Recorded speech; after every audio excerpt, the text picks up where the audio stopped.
intérêt. Alors, est-ce que les emplois qui restent ne vont pas fuir en fait, il faut les ranger dans la première liste, c'est ça et est-ce qu'on peut dire que ces emplois sont plus valorisés finalement et que, grosso modo, on s'y retrouve bien compte tenu de notre démographie ou est-ce qu'on a un déficit au bout du compte? Alors là, je laisserai aussi un chercheur ou quelqu'un qui est plus proche des... Votre pratique à vous, on va en parler avec Marc. Non, je pense qu'il y a un vrai problème de société et de formation, de planification de l'éducation et des universités en France.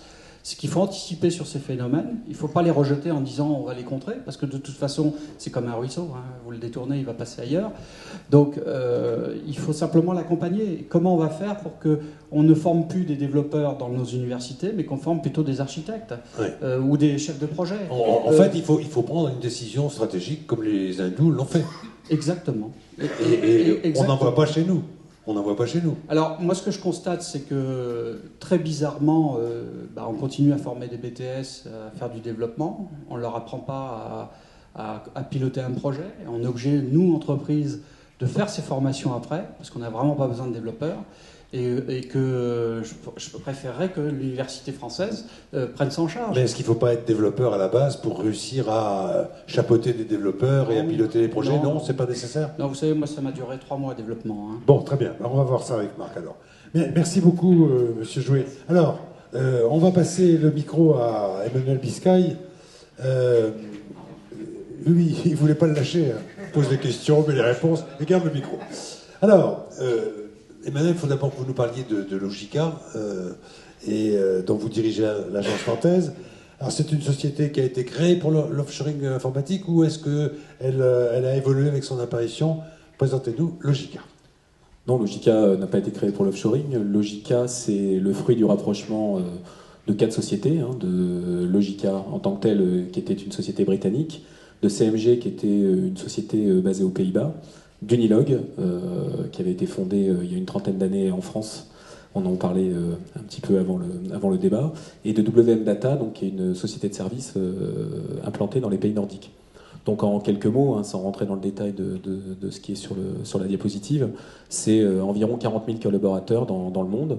Et effectivement, nos implantations offshore se sont développées en même temps que les besoins de nos clients ont émergé sur ce scope bien précis. Donc aujourd'hui, nous, on a une stratégie de développement qui rejoint un peu celle d'IBM, à savoir qu'on a mis un focus assez fort sur un pays francophone. En l'occurrence, là, c'est le Maroc.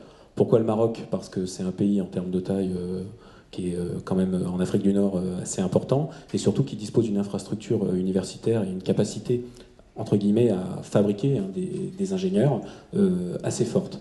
Et puis qui parle français, qui a une culture française, à peu près. Et qui résout un certain nombre de problèmes, entre autres tout ce qui est lié au décalage horaire, la barrière de la langue. Alors, ça, c'est l'implantation de Logica en France. On voit Nantes, dont vous pilotez l'agence, donc ça couvre bien le territoire français. Voilà. Donc ensuite, on a des implantations. Donc, pour terminer sur l'offshore, ça va un peu vite là, je pense. Oui, c'est moi qui donne les signes trop tôt. Donc, on a des implantations en offshore. Donc après en Inde, où effectivement, on a à peu près, on a plusieurs milliers de collaborateurs. Donc là, qui apportent une capacité effectivement qu'on a du mal aujourd'hui, en tout cas, à trouver en France. Et on a un développement assez fort aussi dans les Philippines. Donc on retrouve à peu près les mêmes zones finalement de développement qu'IBM, même si on est à une échelle un petit peu plus modeste. C'est-à-dire que quand on en arrive à ce que vous proposez à vos clients, vous allez pouvoir proposer des solutions de proximité ou plus lointaines. Et en tous les cas, vous êtes sur place, tout près d'eux. On l'a vu avec l'implantation française. Voilà. C'est comme ça que ça fonctionne? Voilà, tout à fait. En fait, aujourd'hui, nous, on a un modèle de delivery, enfin de production pour répondre aux demandes de nos clients, qui est un système un peu de Lego, où on est capable aujourd'hui de mettre en place des briques qui correspondent, qu'on adapte aux besoins des clients.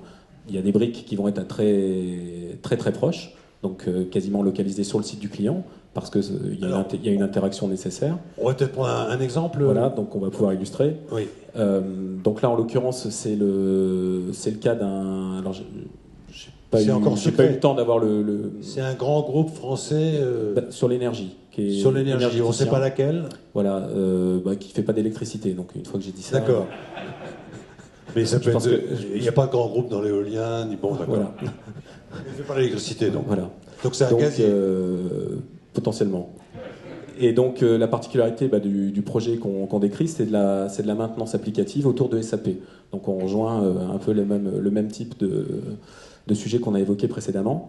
Donc on est passé d'une situation donc avant 2006 où le client a lancé un appel d'offres et pour entretenir, on va dire, la compétence, enfin pour faire fonctionner son système informatique autour de SAP, il entretenait environ 120 prestations, donc 120 personnes à temps complet, donc qui travaillaient sur des activités de paramétrage, de conception fonctionnelle, d'intégration, donc un certain nombre de choses pour répondre aux besoins de leurs clients et pour faire fonctionner le système.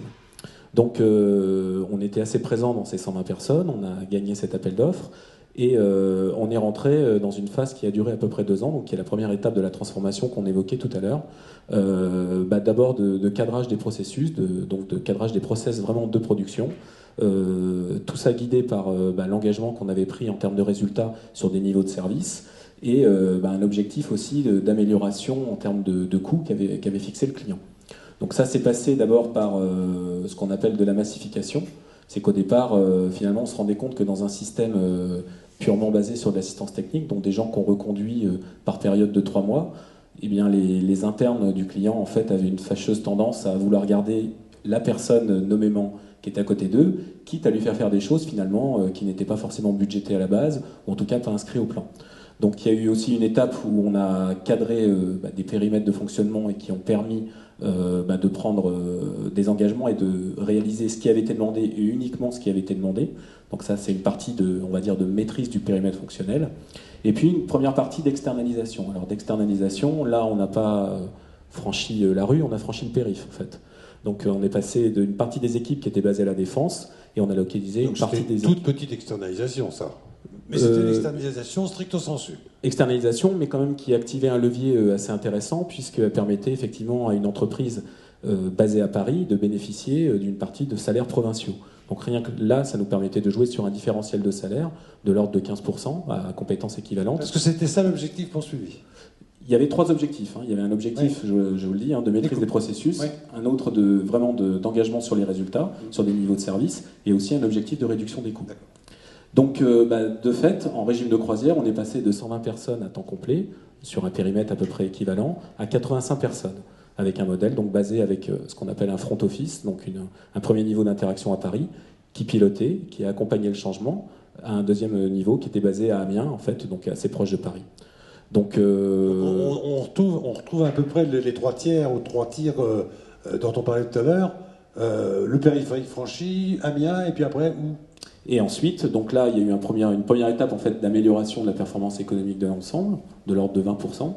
Et une deuxième étape où le client, dans le cadre d'un renouvellement, avant de soumettre le renouvellement, nous a dit que lui, il avait un objectif très fort de la direction générale, cette fois-ci vraiment de réduction des coûts, sachant qu'a priori, le résultat fourni sur la prestation en tant que telle n'était pas remis en cause, il était plutôt satisfait de la prestation que donnait Logica, et donc nous a demandé de réfléchir à un modèle qui permettait de générer des gains assez substantiels, en tout cas plus de 10%.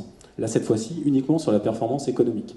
Et donc là, on a mis en œuvre donc un modèle où on a transféré toute la partie, on va dire, riche, qui était basée à Paris, à Amiens, c'est-à-dire qu'on a fait monter en compétence nos collaborateurs d'Amiens sur des sujets fonctionnels. Donc au lieu de faire de la conception détaillée et du développement, on a accompagné un certain nombre de collaborateurs pour qu'ils puissent faire de la conception générale, qu'ils puissent faire des études préalables en interaction avec les utilisateurs et qu'ils puissent eux-mêmes piloter la prestation. Donc c'est leur métier qui sont allés trouver enrichi du coup.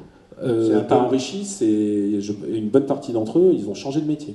C'est-à-dire qu'ils ne sont plus développeurs ou concepteurs, ils sont passés experts. Donc c'est leur activité qui s'est enrichie. Donc voilà. Ils ont changé de métier et leur activité s'est enrichie. Et la deuxième partie